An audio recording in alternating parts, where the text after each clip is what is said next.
अगर वीडियो पसंद आए तो बराह करम एना नॉवेल्स के यूट्यूब चैनल को सब्सक्राइब करें। तुम्हें कितनी बार बता चुकी हूँ, मैं बच्चा पैदा नहीं करूंगी। इज्जत ने फख्र के बराबर खड़े होते हुए बताया, मैंने कभी बच्चों की बात की तुम्हारे साथ? फख्र ने धीमे लहजे में पूछा। तुम्हारी अम्मी तो करती है ना, आज उनका फोन आया था, कहने लगी फख्र हमारा इकलौता बेटा है, हम चाहते हैं उसके ढेर सारे बच्चे हों। मैंने गांव में एक लड़की देखी है, वो हमारे ही पास रहेगी। फख्र को दूसरी शादी की इजाजत दे दो बेटी। तो दे दो ना इजाजत, फख्र ने मजाक के अंदाज में कहा।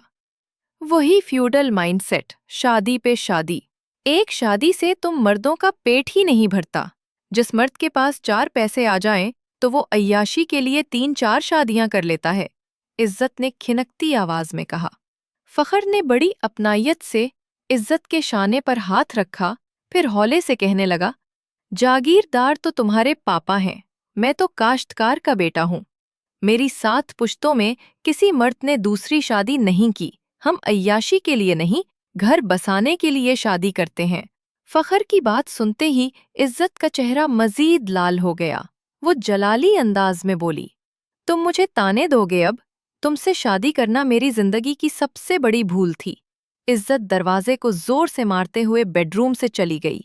गाड़ी की आवाज पर फख्र ने बेडरूम की खिड़की का पर्दा पीछे करते हुए देखा। इज्जत की गाड़ी बैरूनी गेट से बाहर निकल रही थी। फख्र ने मोबाइल उठाया और एक नंबर मिला दिया।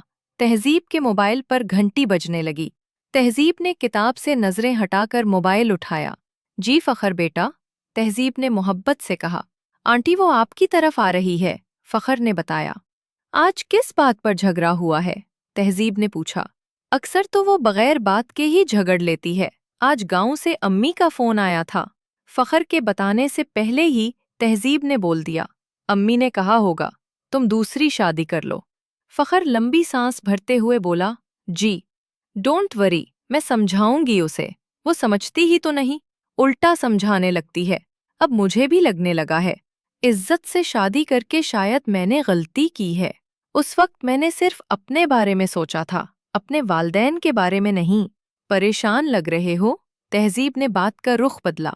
जी आंटी, आजकल बहुत परेशान हूँ। तहजीब ने फख्र की बात काटते हुए यकलख्त पूछा, क्या हुआ बेटा? खैरियत तो है? होना क्या है आंटी? गांव के चौधरियों की गुलामी से जान छुड़ाने के लिए सीएसएस किया, फोर्स ज्वाइन करते हुए सोचा था किसी गरीब को इंसाफ दिलवाऊंगा, मगर ये सिस्टम तो मेरे साथ ही ना इंसाफी कर रहा है। अब किससे पंगा ले लिया तुमने? तहजीब ने फख्र के जहनी दबाव को भांपते हुए हल्के फिल्के अंदाज में पूछा। शो की गलती पर भी जज साहब सरजनिश मेरी कर देते हैं। मुझे सबसे ज्यादा दुख उस वक्त होता है जब एक अनपढ़, जाहिल सियासतदान मेरी या मेरे साथियों की बेइज्जती कर देता है। हम इस मुल्क के काबिल तरीन लोग हैं, हम ऐसा सुलूक तो डिजर्व नहीं करते। फख्र के खामोश होते ही तहजीब बोली, तुम मुझे उस जज का नाम बताओ, मैं मजारी साहब से अभी बात करती हूँ। नहीं आंटी जी, आपको पता है मुझे ये सब पसंद नहीं है। मैं अपनी मेहनत से यहाँ तक पहुँचा हूँ, तुम मेरी तरफ आ जाओ, डिनर इकट्ठे करते हैं। मैं आऊँगा तो इज्जत कहेगी, आ गए हो मेरी शिकायतें लगाने। सॉरी आंटी, मैं नहीं आ सकता। ठीक है, तो फिर मैं ही तुम्हारी तरफ आ जाती हूँ। तहजीब के ये कहने पर फख्र थके लहजे में बोला, आप भी ना आंटी, फ्रेश होकर आता हूँ। फख्र ने फ़ोन बंद कर दिया। तहजीब ने अपने खानसामा को स्टडी में बुलाकर चंद हिदायत दी। उसके बाद कुछ सोचते हुए सिगरेट लगा लिया। सिगरेट के ख़त्म होने से पहले ही इज्जत भी आ टिपकी और आते ही अपना फैसला सुना दिया। मैं फख्र से डाइवर्स लेने लगी हूँ। तुम बांझ हो इसलिए, या फिर कोई तीसरा मिल गया है? तहजीब ने सिगरेट को एश ट्रे में मसलते हुए कहा। इज्जत ने तहजीब पर शिकवे से भरपूर निगाह डाली। तहजीब मुअज़्ज़ज़ लहजे में बोली, बैठ जाओ। इज्जत बैठ गई। चाहती क्या हो जिंदगी से? तहजीब के सवाल पर इज्जत आंखें मटकाते हुए सोचने लगी। अकल से जवाब मिलने के बाद इज्जत फिट से बोली, आज़ादी? किस से? तहजीब ने यकायक पूछा। इज्जत एक बार फिर सोचने पर मजबूर हो गई। जो सोच में डाल देना तो वो जरूरत होती है और ना ही ख्वाहिश। तहजीब की बात का जवाब देने की बजाय इज्जत ने बात का रुख ही बदल दिया। फखर की माँ उसे कहती है, दूसरी शादी कर लो। उसने कर ली क्या? तहजीब ने पूछा। फखर की माँ को ढेर सारे बच्चे चाहिए। इज्जत ने तल्खी से बताया। उसे बता दो कि तुम बांझ हो। तहजीब ने मशवरा दिया। वो मुझे छोड़ देगा। नहीं छोड़ेगा, चाहे तुम उसे दूसरी शादी की इजाजत दो या ना दो। वो मुझे खुश नहीं रखता। तुम खुश रहना ही नहीं चाहती। आप मेरी मामा हैं या उसकी? इस वक्त मैं माँ के साथ साथ एक मुंसिफ भी हूँ। इज्जत, फखर, अब भी समझ जाओ। क्या समझाना चाहती हैं मुझे? उसे अपनी जिंदगी के दोनों राज बता दो। राज बता दूं ताकि वो बात बात पर मुझे जलील करता रहे? इज्जत ने चिढ़ते हुए कहा। जलील तो तुम उसे कर रही हो। तहजीब अपनी इजी चेयर से उठकर इज्जत के रूबरू लीडर के काले सोफे पर आ बैठी। तुमने मुझसे कई बार पूछा कि मैंने तुम्हारे पापा शालिम मजारी से शादी क्यों की? क्यों की? इज्जत ने बात काटते हुए पूछा। वो ही तो बताने लगी हूँ। मैं अलहमरा में थिएटर कर रही थी। मजारी साहब ने मुझे देखा और देखते ही रह गए। प्ले के इख्तिताम पर हमारी मुलाकात हुई। मजारी साहब ने कहा, मैं शादीशुदा हूँ, इसके बावजूद आपसे शादी करना चाहता हूँ। मुझे उनका इस तरह प्रपोज करना एक मजाक लगा। मैंने भी मजाक में बोल दिया, हकमहर में क्या देंगे? मैं ये बोलकर वहां से आ गई। अगले दिन शाम के वक्त हमारे घर मजारी साहब का मुंशी एक खत और 3 फाइलें छोड़ गया। ये घर और गुलबार्ग के 2 प्लाजे मजारी साहब ने मेरे नाम कर दिए थे। खत में लिखा था, ये हकमहर नहीं है। पहली ही मुलाकात में मुझे भी मजारी साहब बहुत अच्छे लगे थे। अम्मा को सारी बात बताई तो वो मुझे समझाने लगीं। वो तुमसे 10-12 साल बड़ा होने के साथ साथ शादीशुदा भी है। मैंने एक शर्त के साथ मजारी साहब से शादी करने का फैसला कर लिया। वो शर्त क्या थी? इज्जत ने जल्दी से पूछा। हमारी शादी में मजारी साहब के सारे खानदान के साथ साथ उनकी पहली बीवी और बच्चे भी शिरकत करें। फिर ऐसे ही हुआ। मैंने मजारी साहब की पहली बीवी और बच्चों को दिल से कबूल किया और उन्होंने मुझे। मर्द की हवस एक शादी से क्यों नहीं पूरी होती? इज्जत ने हिकारत से पूछा। जिबिल्लत को हवस का नाम मत दो। मर्द का दिल एक पर आ भी जाए तो दूसरी को देखकर मचल जरूर जाता है। ऐसे समझ लो कि औरत मूर्ति है और मर्द पुजारी। अब आरती तो पुजारी ही उतारेगा ना, मूर्ति तो नहीं। सीधी सी बात है। मर्द की जिबिल्लत में रंगीन मिजाजी है। औरत की जिबिल्लत में क्या है? इज्जत ने सवाल किया। हया और ममता? औरत रंडी ही क्यों ना हो, उसके अंदर से हया और ममता कभी नहीं मरती।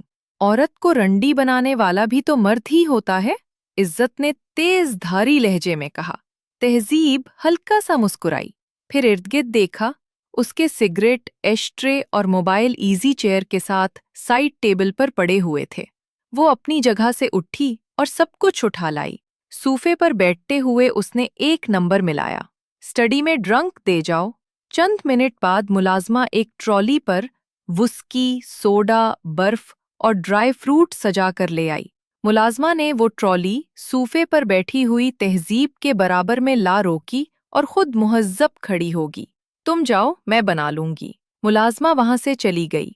तहजीब ने एक ग्लास में सोडा डालते हुए पूछा, ड्रंक बनाऊं तुम्हारे लिए? मूड नहीं है, इज्जत ने बताया। तहजीब ने अपना पैग बनाया, फिर ड्राई फ्रूट वाली ट्रे इज्जत को पेश की। इज्जत ने उसमें से काजू के चंद दाने उठा लिए। मजारी साहब शराब नहीं पीते और मैंने शादी से पहले ही पीना शुरू कर दी थी। शादी से अगले दिन मैंने उनसे शराब पीने की फरमाइश की तो उन्हें हैरत हुई। वो कहने लगे, दूसरी शादी हलाल है और शराब हराम। सिगरेट तो हराम नहीं है, मैंने जल्दी से बताया। मजारी साहब मुस्कुरा दिए, फिर कहने लगे, मर जाना मगर मेरा रकीब न पैदा होने देना। रकीब मतलब? इज्जत ने उलझते हुए पूछा। तहजीब ने इज्जत को जवाब देने की बजाय ग्लास में से एक घूंट पिया, फिर दूसरा। आखिरी घूंट में उसने अपना सारा पैग खत्म करके खाली ग्लास ट्रॉली पर रख दिया, फिर अपनी आंखें बंद कर ली।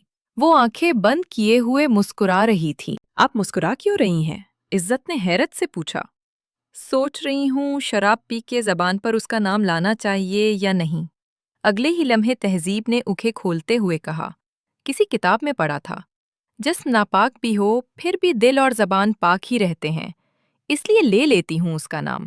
میرے مولا نے عورت میں برداشت کی طاقت مرد سے زیادہ رکھی ہے، وہ محبت میں شراکت بھی برداشت کر لیتی ہے جبکہ مرد نہیں۔ آپ کے مولا نے ساری آسانی تو مرد کو دے دی، ہمارے حصے میں آئی تو صرف برداشت، عزت نے شکایتی انداز میں کہا۔ تہذیب نے چند لمحے سوچا، پھر سگریٹ لگا لیا۔ سگریٹ کے چند کش لگانے کے بعد وہ بولی، اعلیٰ کام کے لیے اہل لوگوں کا انتخاب کیا جاتا ہے۔ میرے مولا نے عورت کو تربیت کا موقع فراہم کیا اور مرد پر کفالت کی ذمہ داری ڈال دی۔ میرے نزدیک تربیت اعلیٰ کام ہے کفالت کی نسبت، مگر آج کی عورت تربیت کو چھوڑ کر کفالت کے پیچھے بھاگ رہی ہے۔ کفالت سے صرف گھر بنتا ہے، تربیت اسے سنوارتی، سجاتی اور قائم بھی رکھتی ہے۔ مجھ جیسی سمجھانے لگے تو تمہارے جیسی کہتی ہیں آپ پرانے عہد کی ہیں۔ آپ نے عورت کی آزادی کے لیے آخر کیا ہی کیا ہے۔ گھر کی چار دیواری انہیں پنجرا لگتی ہے۔ کوئی بتائے انہیں یہ پنجرا نہیں، پناہ گاہ ہے۔ پناہ گاہوں میں کمزور رہتے ہیں، عزت نے خفگی سے بتایا۔ تہذیب نے اپنی انگلیوں میں آدھے سگریٹ کو ایش ٹرے میں مسلنے کے بعد کہا، پناہ گاہ امن کی جگہ کو بھی کہتے ہیں، عورت کو امن کی جگہ پر ٹھہرا کے۔ مرد سارا دن باہر کفالت کی جنگ لڑتا ہے، ہم بھی یہ جنگ لڑ سکتی ہیں، ہم نے تعلیم گھر بیٹھنے کے لیے تھوڑی حاصل کی ہے، عزت جذباتی ہوتے ہوئے بولی۔ تہذیب نے ہلکا سا کہکہا لگایا، پھر کہنے لگی، نادان لڑکی، جیون ساتھی سے مقابلہ کون کرتا ہے؟ مرد 4 قدم اٹھائے تو عورت کو 5 اٹھانے پڑتے ہیں، وہ 4 کے مقابلے میں 4 اٹھانے کی کوشش میں اپنا حسن کھو بیٹھے گی۔ اپنا حسن کھو بیٹھے گی مطلب؟ عزت نے سوالیہ انداز میں پوچھا۔ احساس، محبت، شائستگی، حیا، ممتا، نزاکت، یہی تو زن کا حسن ہے۔ مرد و زن تو سائیکل کے 2 پہیوں جیسے ہیں، آگے پیچھے ہونے سے کیا فرق پڑتا ہے؟ اب پچھلا پہیا آگے والے سے ہی مقابلہ شروع کر دے تو سائیکل تو ٹوٹ گئی نا، ہم ہی پیچھے کیوں، آگے کیوں نہیں؟ عزت نے بڑے اعتماد سے کہا۔ محافظ ہی آگے چلتے ہیں، محبوب نہیں، عورت محبوب اور مرد اس کا محافظ ہے، تہذیب نے بڑے مزے سے بتایا۔ عزت نے کڑوے کسیلے لہجے میں پوچھا، اردو کا کون سا ناول پڑھ رہی ہیں آج کل؟ عزت کے کڑوے کسیلے لہجے کے باوجود تہذیب میٹھے لہجے میں کندھے اچکاتے ہوئے بولی، اس ناچیز کے جملے ہیں، تھیٹر میں میرے لکھے ہوئے پر تالیاں بجتی ہیں، یہاں زندگی بھر عورتوں کو گالیاں پڑتی ہیں، میں چاہتی ہوں عورتیں برابری کے ساتھ زندگی کا سفر طے کریں۔ عزت نے جوش سے کہا، قدم برابر ہوں تو سفر رک جاتا ہے۔ تہذیب کے کہتے ہی عزت نے پوچھ لیا، آسان لفظوں میں بتائیں، سائیکل والی مثال تمہیں پسند نہیں آئی تھی۔ ایسے سمجھ لو مرد اور عورت ایک جسم کے 2 پیر ہیں، سفر شروع کرنے کے لیے ایک قدم تو پہلے اٹھانا ہی پڑے گا، وہ پہلا قدم مرد کا ہے، دوسرا قدم پیچھے نہیں ہے بلکہ اس کا ہم قدم ہے۔ دوسرے قدم کے چلے بغیر جسم حرکت نہیں کر سکتا، دونوں قدم ایک ساتھ اٹھنے سے انسان گر جاتا ہے۔ کینگرو تو نہیں گرتا، عزت نے فٹ سے بتایا۔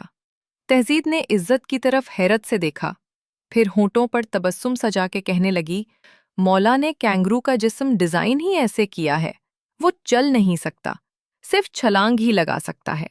اسی نے مرد کو سخت اور عورت کو نازک بنایا ہے۔ میرے مولا نے مرد کا جسم آؤٹ ڈور کے لیے ڈیزائن کیا ہے اور عورت کا ان ڈور کے لیے۔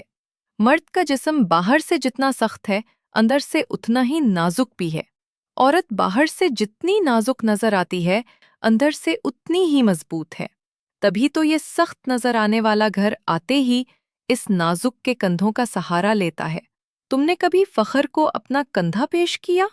تہذیب کے سوال پر عزت سوچ میں پڑ گئی۔ عورت بکھر جائے تو مرد اسے سمیٹ نہیں سکتا، بکھرے مرد کو عورت سمیٹ لیتی ہے۔ یہ کہنے کے بعد تہذیب اپنا پیک بنانے لگی۔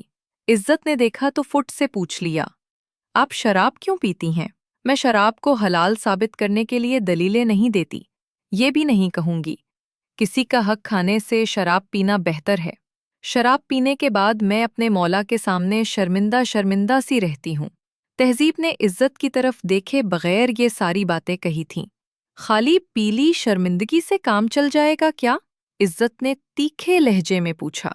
जो शर्मिंदा हो उसे ही माफ़ी मिलती है। तहजीब ने यकीने कामिल से बताया। आपके मौला ने शराब को भी तो हराम करार दे रखा है। इज्जत ने हल्के से तंज के साथ कहा। हराम को हराम समझकर पीना सिर्फ गुनाह है, हलाल पर एतराज़ करना गुनाह अजीम।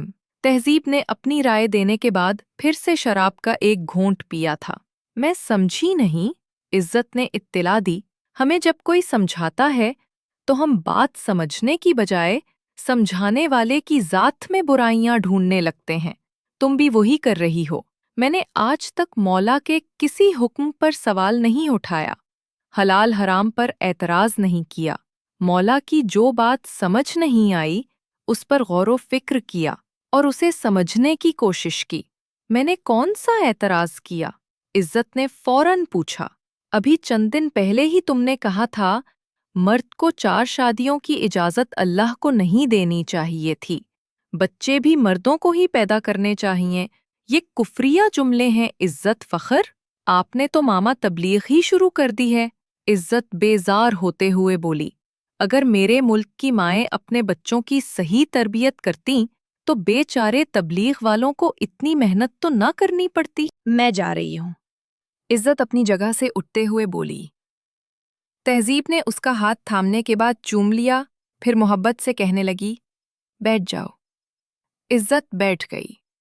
मैंने तुम्हें बाहर से आला तालीम तो दिलवाई, मगर तुम्हारी तरबियत नहीं कर सकी। फ़ख्र की माँ ने उसकी बड़ी अच्छी तरबियत की है। उस अनपढ़ ने? इज्जत ने एहतजाजी लहजे में पूछा। हाँ, उस अनपढ़ का बेटा मेरी बेटी के सारे हुकूक पूरे करता है, और उस पढ़ी लिखी माँ की आला तालीम याफ्ता बेटी उसे जलील करती है। माँ, आप घुमा फिरा कर फिर उसी तरफ आ गई हैं। इज्जत ने उकताए हुए अंदाज में कहा। आज ख़त्म करते हैं इस बहस को। तुम बताओ, तुम्हें फ़ख्र से प्रॉब्लम क्या है? तहजीब ने बड़ी संजीदगी से पूछा। इज्जत सोचने लगी। इज्जत ने कुछ ना बताया तो तहजीब कहने लगी, तुमने कहा मैंने ख़वातीन के हुकूक के लिए एनजीओ बनानी है। फ़ख्र ने तुम्हारा साथ दिया। तुमने कहा मैं लाहौर छोड़कर कसूर तुम्हारे साथ नहीं जा सकती। उसने तुम्हारी ये बात भी मान ली। वीकेंड पर वो यहाँ आता है और तुम छुट्टी लड़ते झगड़ते गुजार देती हो। तुम्हें पता है एक डीपीओ पर कितना प्रेशर होता है? जुडिशरी, मीडिया, सियासतदान सबके सब उसे रगड़ा लगाने के चक्कर में होते हैं। बच्चे बड़ों के खिलौने होते हैं। बच्चों के साथ खेलने से बड़ों को सुकून मिलता है। बताओ मुझे, फ़ख्र और उसके वालिदैन किसके साथ खेलें? मैं बांझ हूँ, इसमें मेरा क्या कसूर है? इज्जत ने नम लहजे में पूछा। तुम उसकी दूसरी शादी करवा दो। तहजीब के मशवरे पर इज्जत भड़कते हुए बोली। दूसरी शादी करने के लिए उसे मुझे तलाक देनी पड़ेगी? वो तो तुम खुद ही लेना चाहती हो, तहजीब ने धीमे लहजे में बताया। इज्जत को समझ नहीं आ रहा था कि वो तहजीब को क्या जवाब दे। फिर वो यकदम बोली, बहुत अकेली हूं मैं।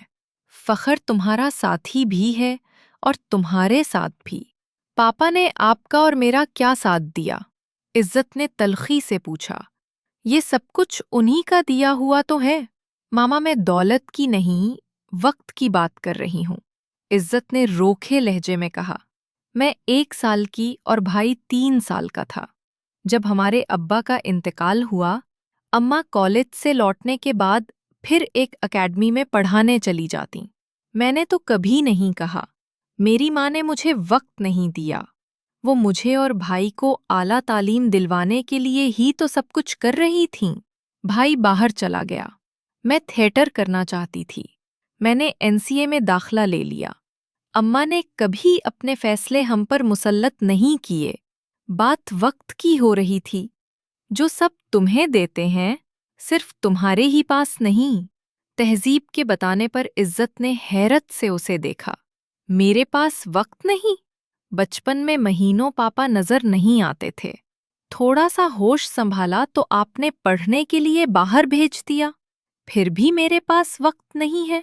इज्जत के लहजे के साथ साथ उसकी आंखों में भी नमी उमड़ आई थी।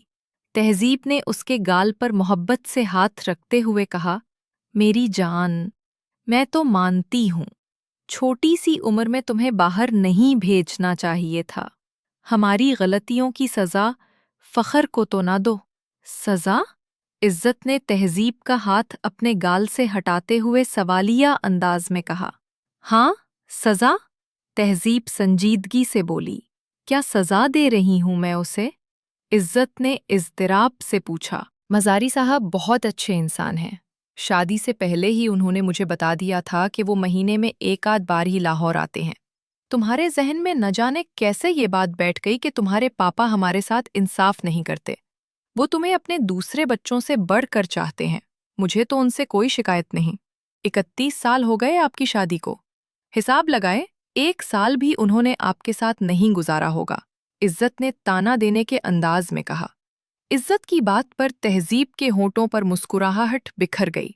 तहजीब ने उसी मुस्कुराहट के साथ मीठे लहजे में पूछा, तुमने 5 सालों में फ़ख्र को कितना वक्त दिया है? इज्जत ने आंखें घुमाते हुए तहजीब की बात पर गौर किया।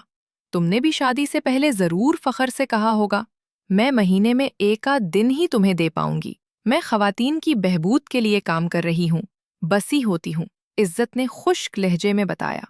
कितने घर टूटने से बचाए हैं अब तक? आप ये कहना चाहती हैं लड़कियां पटती रहें, मार खाती रहें, बस तलाक न लें? इज्जत ने दांत पीसते हुए कहा। तलाक आखिरी हल है, पहला नहीं।